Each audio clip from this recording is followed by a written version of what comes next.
we should have a similar sort of regulatory oversight for artificial intelligence, because it is, I think, actually a bigger risk to society than cars or planes or medicine. And this may slow down AI a little bit, but I think that might also be a good thing. The challenge here is that government regulatory authorities tend to be set up in reaction to something bad that happened. So if you look at, say, aircraft or cars, the cars were unregulated, the aircraft were unregulated, but they had lots of airplane crashes, and in some cases manufacturers that were cutting corners, and people were dying.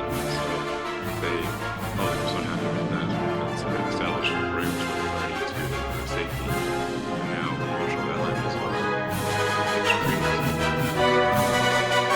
effective safety.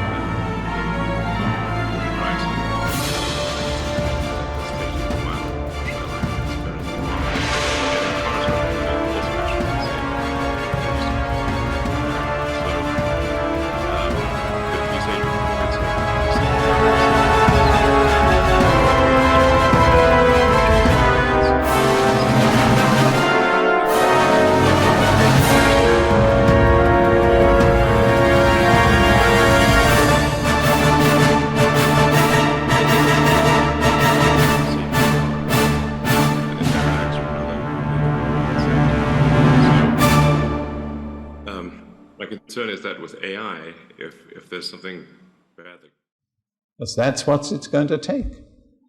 I believe myself God is going to allow human wickedness to come to its full expression. We will see, if we're still alive, the real innate evil in the heart of sinners manifested with an ugliness and a fearfulness that we can hardly imagine. I believe God is going to let man, who claims to be able to choose his own leaders, make their own choice. See, I have to tell you frankly, I prefer to live in a democracy than a tyranny, but democracy is not God's pattern for government. Democracy is a Greek word, just like humanism. It comes from Greece. And it's corrupted our thinking, some of us. Let me give you, I was a student of Greek philosophy before I became a preacher. Let me give you, I didn't intend this, but let me give you Plato's little picture of 5 forms of government. I think really you can't improve on this. Starting with the best and ending with the worst. The best is the rule of one good man.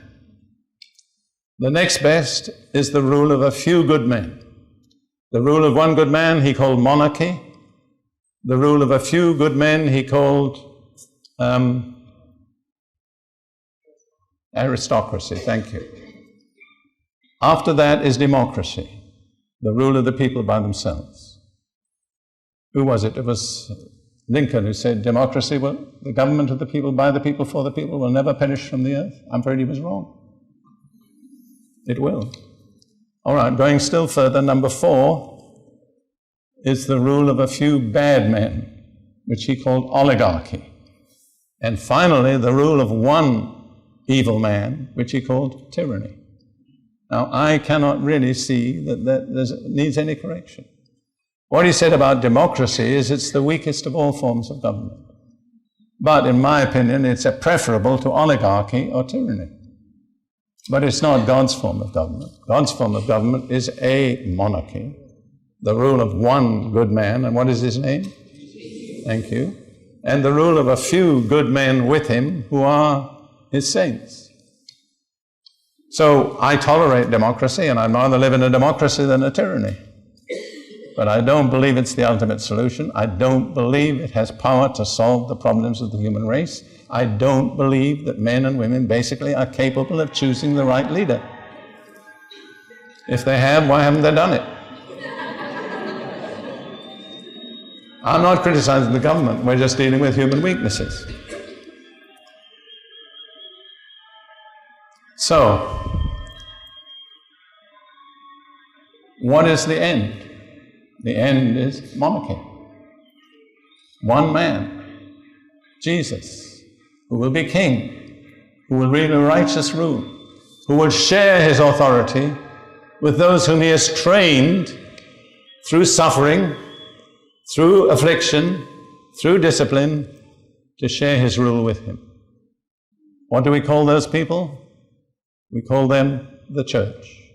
And bear in mind that the word church is a very poor translation of the Greek word ecclesia, which is essentially a governmental assembly. So if we're members of the church, we're members of a governmental assembly, which will be headed up by one righteous man, Jesus. That's God's solution, and I believe there is no other solution. I believe in a certain sense, if we're trying to arrange for some other solution, we're wasting our time and our energy. We've got lots to do within the context of God's revelation.